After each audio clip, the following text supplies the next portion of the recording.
안녕하세요. 다오월드입니다.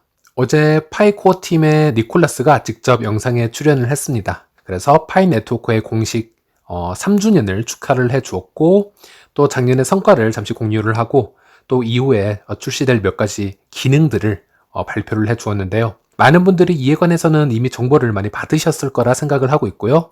그래서 저는 좀 축소를 해서 어제 공지에서 알 수 있었던 관심이 가는 요소들에 대해서 얘기를 해 보려고 합니다. 첫 번째로 현재 파이 네트워크는 활성 유저 수가 3,300만 명 이상을 기록했다고 합니다. 우리가 마지막으로 접했던 뉴스는 3천만 활성화 유저 수였고, 오랜만에 공개된 기록이었기 때문에 어떤 분들에게는 기대에 미치지 못하는 숫자였다, 이렇게 생각할 수 있겠는데요. 최근에는 보이콧 사건이 좀 있었죠. 몇몇 국가들이 파이 채굴을 못하게 되는 그런 좀 불상사가 있었고요. 그런 국가들의 파이오니어들의 수가 제외가 된 건지는 아직 확실히는 모르겠지만, 그럼에도 불구하고 3,300만 명의 유저를 보유하고 있다는 것은 실로 대단한 것이다, 이렇게 말씀을 드릴 수 있겠습니다. 예전에 영상을 통해서 하이프 사이클의 형태를 보여드린 적이 있었는데요. 시장에서 과대포장된 거품이 서서히 빠지는 시기를 또 거치면서 실망하는 유저도 늘어나게 되고요. 또 인내심을 가지지 못하는 유저들은 이 시장에서 탈출할 거란 얘기를 미리 드렸었습니다.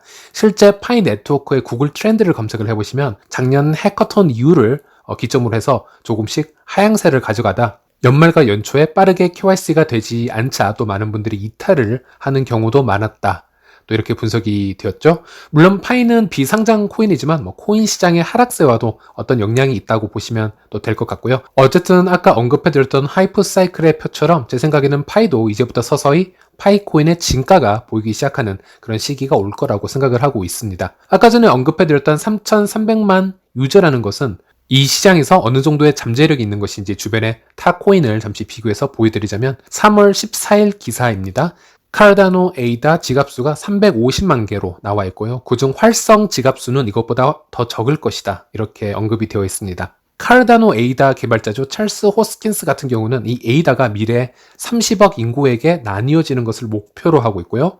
또 카르다노 찰스 같은 경우는 일시적인 호재보다는 좀 차근차근 기술적 업데이트를 중요시하는 그런 개발자로 유명합니다. 물론 그를 믿고 따르는 카르다노 홀더들도 많이 있는 것으로 알고 있습니다. 하지만 그럼에도 불구하고 활성화 지갑수는 350만 개보다도 훨씬 적을 것 같다라는 초라한 얘기가 나오고 있습니다. 그럼 대장 코인이죠. 비트코인을 한번 예를 보면요. 대략 4억 6천만 개가 넘는 지갑이 존재한다라고는 하지만 실상 이 중 반 이상은 비트코인이 들어있지 않는 빈 지갑이라고 보시면 되겠고요. 또는 기업용 지갑과 거래소 지갑들을 빼고 나면 실제 개인이 소유하고 있는 활성화된 지갑은 대략 2,500만 개 정도라고 생각을 하시면 되겠습니다. 물론 비트코인 지갑은 현재 한 명이, 즉 1인당 여러 개의 지갑을 만들어낼 수 있는 상태이기 때문에 실제 몇 명의 유저가 비트코인을 홀딩하고 있는지는 파악이 좀 어렵습니다.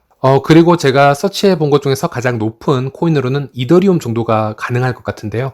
이더리움에서 이더가 적어도 0 이상 초과하는 활성화 지갑의 수는 작년 12월 기준으로 해서 약 7천만 개 이상으로 집계가 되고 있습니다. 물론 이더리움의 활성화 지갑도 1인 다계정이 가능하기에 정확히 몇 명의 유저가 가지고 있는지는 알 수 없는 상태입니다. 그런데 아직 파이 같은 경우에는 지금 P2P 거래가 정식적으로 시작이 되지 않은 것을 감안을 하면은 상당히 높은 수치라고 생각을 하시면 될 것 같고요. 물론 이 중에서 몇 프로가 KYC를 통과할지는 더 지켜봐야겠지만은, 또 오차 범위가 상당히 큰 상대적 비교일 뿐이지만은 그래도 파이가 수치면에서 메이저 코인들과 어깨를 나란히 할 수 있다는 것은 대단한 부분이지 않나, 이렇게 생각을 하고 있습니다. 두 번째로는 이번엔 노드 수인데요. 니콜라스가 얘기를 하기를 테스트넷에서 작동하고 있는 활성 노드 수가 2만 개가 넘고요. 또 그것보다 훨씬 많은 노드가 대기 중이다, 이렇게 언급을 합니다. 작년에 이 파이 노드 수에 대해서 또 제 영상을 만들어 드린 적이 있었는데요. 아마 파이의 노드 수는 전체 시장에서도 호라이즌에 이어서 거의 첫 번째나 두 번째 수준이지 않을까, 저는 이렇게 생각을 하고 있습니다. 그런데 파이는 호라이즌의 생태계와는 조금 다르게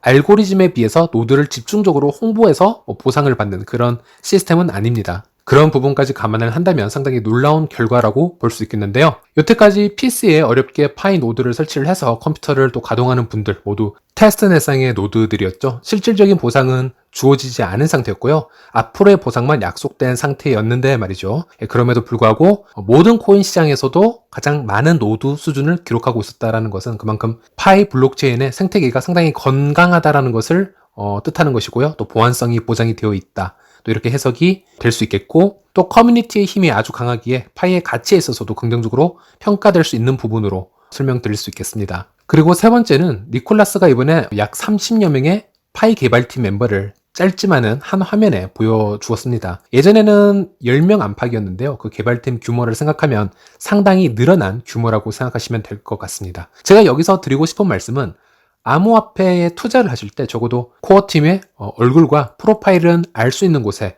시간과 아니면 노력과 금전을 투자하시라, 이런 말씀을 드리고 싶습니다. 사실 많은 분들이 저에게 모바일 무료 채굴 코인을 리뷰해 달라고 요청을 해 주시는데요. 제가 추천을 해 드리지 못하고 또 리뷰를 못 해드리는 가장 큰 이유는 그 코인들을 제가 서치를 해 보았을 때 누가 만들었는지 알 수 없기에 영상으로 리뷰가 불가능하다라는 것입니다. 제가 다는 찾아보지 못했지만 시중에 제가 부탁받은 코인들을 포함해서 한 5개 정도 코인들을 다 잠시 서치를 해 보았는데, 해외 사이트를 다 동원해서 찾아보아도 도대체 개발자가 누군지 알 수 없는 코인들이 다였습니다. 그만큼 파이처럼 개발진들을 투명하게 공개하고 있는 프로젝트는 모바일 암호화폐 관련 프로젝트에서는 상당히 드문 케이스라고 할 수 있겠으며, 사실 암호화폐는 당연히 이거를 공개를 할 수 있어야 되는데요. 이런 부분을 한번 생각을 해 보시는 걸 추천드립니다. 프로젝트의 가치를 평가할 때 우리는 너무 쉽게 무시하고 넘어갈 수 있는 부분인데요. 정말 중요한 투자 지표가 이런 곳에 있을 수 있다, 이런 점을 한번 말씀드리고 싶었습니다. 네, 오늘은 여기까지고요. 다음 시간에 다시 뵙도록 하겠습니다. 시청해 주셔서 감사합니다.